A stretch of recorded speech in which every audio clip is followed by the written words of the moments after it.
Assalamualaikum warahmatullahi wabarakatuh. Ashama akkam jirtu hordoftoota chaanalii YouTube Abdullah barnoota haalaan barbaachisaa fi kan irra caalaan keessa yeroo dheeraaf gaafataa jirtan takka isinii qabadhee dhufeen jira.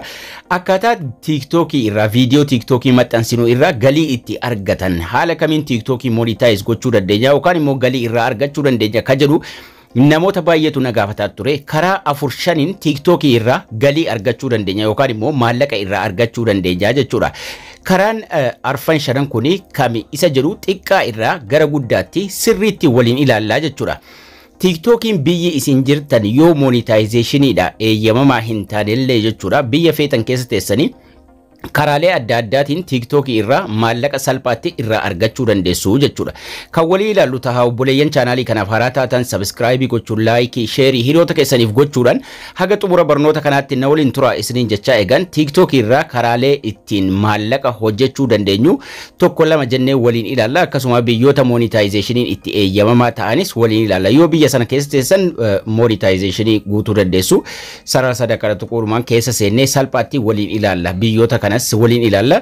Yoo biyyoota monetization ittiin eeyyamamne sanaan ala taanee haala kamiin irraa galii argachuu dandeenya karaa afuriin irraa argachuu dandeenya. Keessattuu sireesiin baay'ee bareedaadha jechuudha. Maallaqa TikTok irraa hojjechuudhaaf sireesiin kan TikTokin dhiheenya baase baay'ee bareedaadha. Karaa salphaa ta'een maallaqa irraa argachuu dandeessu. Keessattuu warroonni biizinasa adda addaa hojjetan baay'ee salphaatti hojii irratti hojjechuudhaan maallaqa irraa argachuu dandeessu. Monetizationiin sirrii garuu biyyoonni itti eeyyamamaa ta'e United States da UK, France, Germany, Spain, Italy biyyoota kana yoo taatan garuu monetization guutuudhaan salphaadhumatti maallaqa irraa argattu jechuudha. Viidiyoo tokko maxxansitan irratti jechuudha.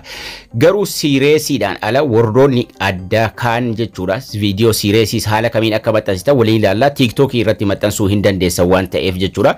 Sarara sadarkaa tuquudhaan gara Creator Center ka jedhu kana seennee waliin ilaalla. Creator Center yeroo teenugaa inni xiqqaan inni jalqabaa yeroo 10 geessan follow keessa yeroo 10 gahe video gift da monetization jala wantoota afurtu jiru.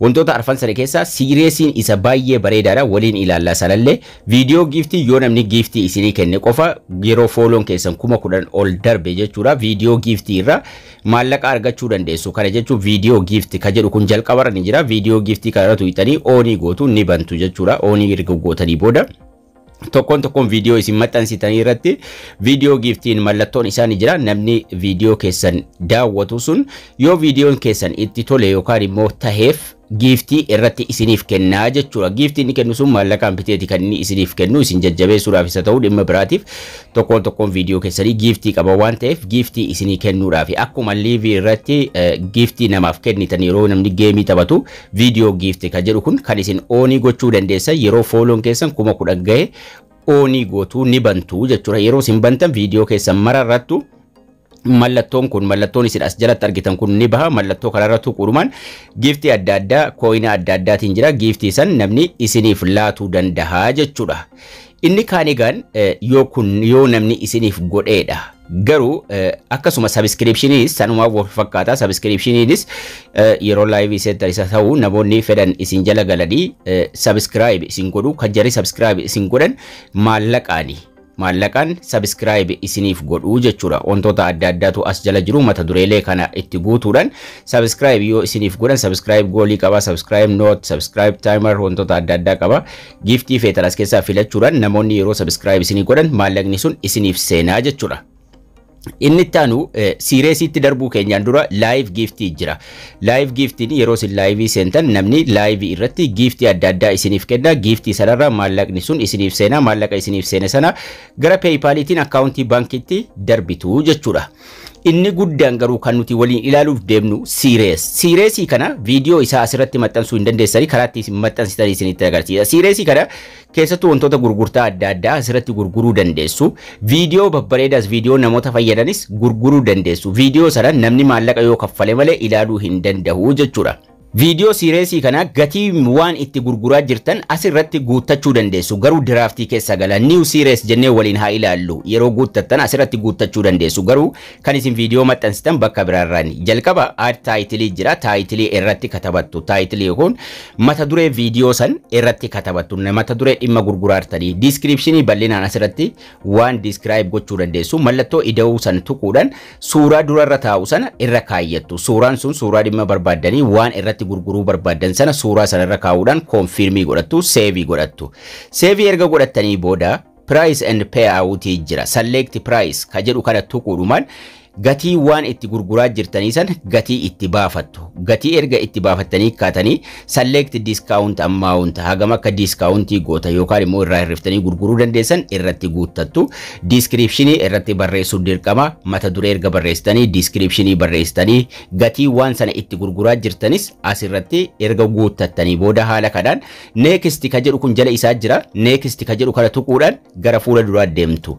Garuu maaltu jira asirratti viidiyoocha maxxansuu dandeenyu gatii waan adda addaa godhanne malee copy link isii jettu kana godhanna. Viidiyoo san maxxansuudhaaf tiktok.com/series irra deemuu qabna. Kanaafuu linkii kana copy godhanna asumarraa rakkinaan qabu deemnes barreessuu dandeenya. Haa ta'u malee asirratti copies godhachuu dandeenya. Copy link ka jedhu kun ni jira. Viidiyoo san deemnee maxxansuuf copy link erga goonee booda gidduu tuqnee bahuudhaan gara Google Chrome yookiin immoo internet browser irra deemna. Chrome yookaan internet browser sanaan booda gubbaa irratti linkii copy godhanne sana paste godhachuudhaan search godhanna. tiktok.com/series ka jedhu kana search godhanna. Gara TikTokii nu geessa website irratti. Yoo jalqaba keessan tahe email fi password TikTokii keessanii isin gaafata itti guutuu qabdu jechuudha. Sanaan booda haala kanaan baasa. Haala kanaan yeroo inni baasu mata asumarrattis waan duubatti goonee dhufne price adda addaa itti guuturan next goonee viidiyoo san maxxansinee xumuruu dandeenya. Garuu mallattooleen adda addaas asnuuf jiru. Wanti nuti achitti guunnee dhufne mallattoo lammaffaa kana irratti arganna. Waan duubatti sirreeffannee dhufne jechuudha. Asirratti mata duree jedhee kan suuraa galchee dhufe sun as jira. Manage ka jedhu kun dura isaa jira. Manage kanan tuqaa jechuudha. Manage kana yeroo tuyne upload video nuun jedha. Maaliifi gatii itti baafnee jirra, mata duree itti goonee jirra, suuraa durarra taa'u itti goonee jirra waan ta'eef upload ka jedhu kun asnuuf ta'a. Upload kana gochuudhaan viidiyoo erga galchinee kaane publish submit goonaa jechuudha. Submit ka jedhu tuquudhumaan viidiyoo san maxxansinaa jechuudha. Viidiyoon sun nama bira ni deema. Nama bira ni deema akkuma viidiyoo TikTok irratti maxxansinuutti. Garuu saampila isaa qofa waan dura jiru qofa ilaala. Viidiyoo san guutuu isaa ilaaluuf yookaan waan nuti achirratti gurguraa jirru bitachuuf yookaan itti seenee ilaaluuf dirqama maallaqa kaffalee seenee ilaalaa jechuudha. So haala kanaan TikTok series kana viidiyoo isaa kan isin maxxansuu dandeessan as internetirra seentaniitii jechuudha. Suuraa sana new jedhaatuma create godhachuu haaraa babbanachuu dandeessu. Gatii itti gurgurtan, gatii discountii, mata duree isaa waa hunda as kaayyattanii asumarraa dhufuudhaan series kanarra seentanii viidiyoo san salphaatti maxxansitanii galii irra argachuu dandeessuun isiniin jira. Barnoonni keenyas kana fakkaata. Haga barnoota kutaa itti aanu walitti deebinutti turtii gaarii.